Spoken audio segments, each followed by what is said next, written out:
केंद्र सरकार ने नई शिक्षा नीति को मंजूरी दे दी। 34 साल बाद आई नई शिक्षा नीति में स्कूली शिक्षा से लेकर उच्च शिक्षा तक कई बड़े बदलाव हैं। बोर्ड परीक्षा का भार कम करने से लेकर उच्च शिक्षा के लिए सिर्फ एक नियामक के गठन का फैसला भी। देखिए रिपोर्ट।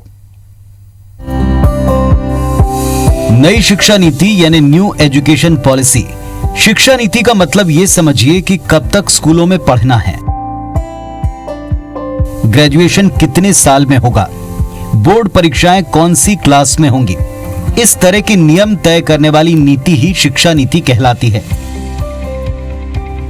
और इन नियमों की एक नई नीति मोदी सरकार लेकर आई है, जिसे न्यू एजुकेशन पॉलिसी 2020 नाम दिया है। इस ड्राफ्ट को 29 जुलाई को केंद्रीय कैबिनेट ने मंजूरी दे दी। मुझे भरोसा है कि जो ये हमारी शिक्षा नीति है, ज्ञान, विज्ञान, अनुसंधान, नवाचार, प्रौद्योगिकी से युक्त, संस्कार क्षम, मूल्य परक, हर क्षेत्र में हर परिस्थिति का मुकाबला करने वाली, पूरी दुनिया के लिए भारत में ज्ञान की महाशक्ति के रूप में उभर करके आएगी। नई शिक्षा नीति लाने के पीछे दलील है कि बदलते वक्त की जरूरतों को पूरा करने के लिए, शिक्षा की गुणवत्ता बढ़ाने के लिए, इनोवेशन और रिसर्च को बढ़ावा देने के लिए इसकी जरूरत थी। करीब 34 साल बाद आई इस नई शिक्षा नीति में स्कूली शिक्षा से लेकर उच्च शिक्षा तक कई बड़े बदलाव किए गए हैं। नई एजुकेशन पॉलिसी के तहत स्कूलों में 10+2 कॉन्सेप्ट खत्म कर दिया जाएगा। अब 5+3+3+4 फॉर्मेट के तहत स्कूलों में पढ़ाई होगी। नई नीति के तहत 6वीं कक्षा से ही बच्चों को रोजगार परक शिक्षा मिलेगी। 5वीं तक के छात्रों को मातृभाषा में पढ़ाया जाएगा। 9वीं से 12वीं क्लास तक सेमेस्टर में एग्जाम होंगे। नई शिक्षा नीति में मल्टीपल एंट्री और एग्जिट सिस्टम की व्यवस्था होगी, जिसके तहत पढ़ाई बीच में छूट जाने पर पहले की पढ़ाई बेकार नहीं होगी।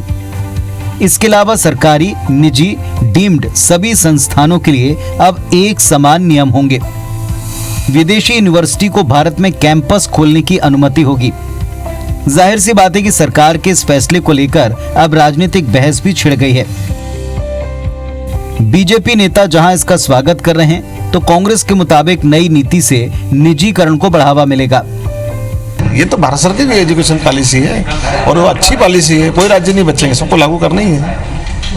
हमने तो ये कहा कि इसमें विमर्श करेंगे और अच्छे से हमारे अपने वर्तमान के जो संसाधन है उसमें वो कैसे बेहतर कर सकते हैं, उस दिशा में आगे बढ़ेंगे कि पढ़ाई का उनका ठीक से हो सके, समय का उपयोग हो सके और इसके अलावा मनपसंद अपना सब्जेक्ट भी वो चयन कर सके। इन सब बातों को लेकर के जो तय किए हैं, स्वागत योग्य है। आपने कहा कि अभी अगस्त के महीने तक स्कूल बंद रहेंगे, आगे भी कोई स्पष्ट अभी नहीं है कि कब तक स्कूल खुलेंगे। तो ऐसी स्थिति में जब पूरे देश में कोरोना का संकट है, इस कोरोना काल में किस ढंग से पढ़ाई हो, इस पर भी उसमें कुछ कहा नहीं गया है। केंद्र सरकार ने मानव संसाधन विकास मंत्रालय का नाम बदलकर शिक्षा मंत्रालय कर दिया है। इसके साथ ही शिक्षा पर सरकारी खर्च 4.43% से बढ़ाकर जीडीपी का 6% तक करने का लक्ष्य है। बहरहाल नई शिक्षा नीति को अभी कैबिनेट से मंजूरी मिली है। कानून में तब्दील होने में इसे दोनों सदनों से गुजरना है। कानून बन जाने के बाद राज्य सरकारें इसे अपने तरीके से लागू करेंगी, जिसमें अभी वक्त है। फिलहाल सवाल ये कि आने वाले दिनों में शिक्षा नीति लागू करने के बाद कौन सा बदलाव देखने को मिलेगा। नई शिक्षा नीति से कितनी बदलेगी शिक्षा व्यवस्था, साथ ही क्या वाकई नई नीति निजीकरण को बढ़ावा देने वाली है। Bureau report, IBC 24।